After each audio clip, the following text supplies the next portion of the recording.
Good morning, y'all. Okay, as promised, a reading from Mara and Daniel.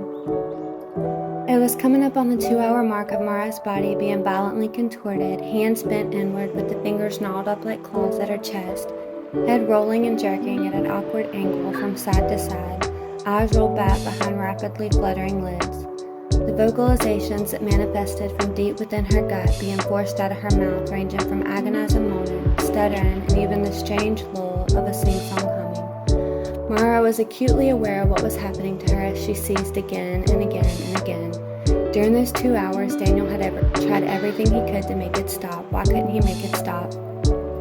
Daniel had tried laying on top of Mara's jerking body, tried pulling out her rigid arms away from her, tried stretching out her bent legs. Nothing worked. He paced around her, lay beside her, held her, but nothing helped. Mara could feel his fear and his helplessness. "Talk to me, baby. Mara, please say something," Daniel pleaded as he knelt over Mara, knowing that she couldn't. The thrashing and jerking were relentless, as though some spirit from some supernatural realm had taken control over his wife's body. It took 2 hours of watching his wife seize to realize he had no control. Nothing he could do could make it stop. He felt utterly hopeless, and Daniel broke down crying as he lay beside Mara. Mara could hear everything, and even through the excruciating pain racking her body, she could feel his pain and desperation.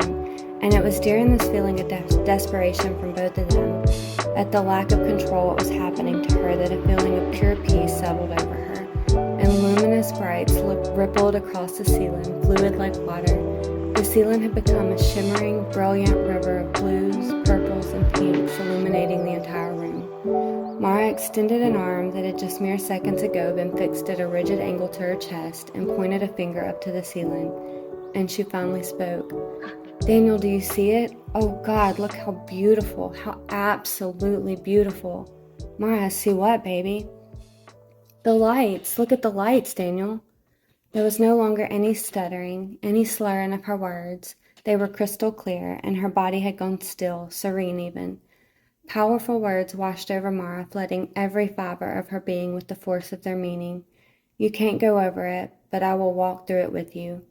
Daniel stared down, wide-eyed at Mara in awe.